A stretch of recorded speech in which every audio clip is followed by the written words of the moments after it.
नमस्कार, आकाश न्यूज मराठी बातमीपत्रात मी निशाद लांजर आपल्या सर्वांचे स्वागत करतो आहे। मित्रांनो, राजकारणाकडे एक व्यवसाय म्हणून बघितला जात आहे। एकदा का राजकारणाच्या मैदानात विजय संपादन केला तर पुढच्या 7 पिढ्या श्रीमंतीच बघायला मिळेल। अशी एक नाही तर शेकडो उदाहरणे असतील। अधिकतर राजकीय वारस म्हणूनच राजकारणात आपसुकच जागा मिळवत गेले अशांना समानाचे प्रश्न, त्यांच्या समस्या, अडचणी या संदर्भात काही देणे घेणे नाहीच। केवळ राजकारणातून आपलं अर्थकारण पूर्ण करून घेण्याचीच घाई झालेली दिसते।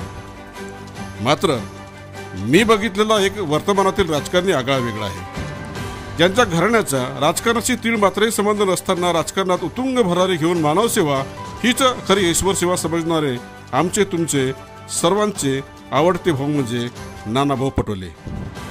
होय मित्रांनो, सर्वसामान्याच्या सुखदुःखातील साथी नाना पटोले, ज्यांनी राज्यातच नव्हे तर देशात स्वकर्तृत्वानं आपल्या नावाचा झेंडा रोवला ते साकोली विधानसभा क्षेत्राचे आमदार नाना पटोले।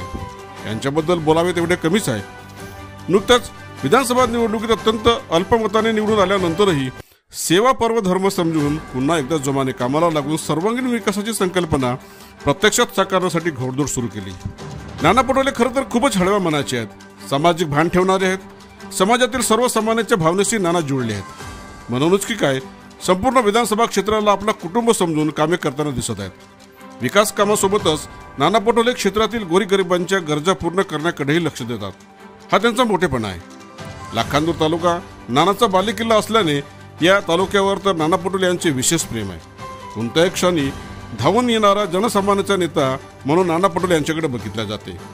कोणत्याही वयाचा असो तो नाना पटोले यांना भेटू शकतो, बोलू शकतो, इतका साधेपणा क्वचितच बघायला मिळते। संकटाच्या वेळी खऱ्या अर्थानं धावून जाणारे राजकारणी असेल तर ते आहेत नाना पटोले। आता हेच बघा ना, लाखांदूर तालुक्यातील खैरीपट येथील डाकराम देशमुख यांच्यावर वाघाने हल्ला करून मारल्याची माहिती मिळताच तात्काळ नाना पटोले खैरीपट येथे पोहोचले, मृतदेहाचे अंत्यदर्शन घेतले, मृतकाच्या अपंग मुलाला आपल्या मांडीवर बसवून त्यांच्यासह कुटुंबाची सांत्वना केली।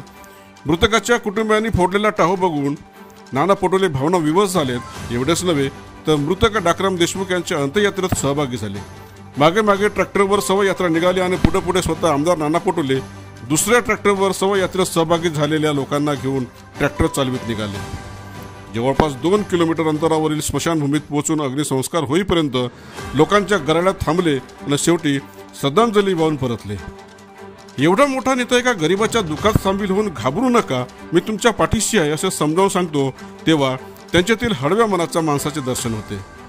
म्हणूनच सर्वसामान्य गोरगरिबांच्या सुखदुःखातील नेता म्हणून नाना पटोले यांच्या कार्याला त्रिवार सलाम।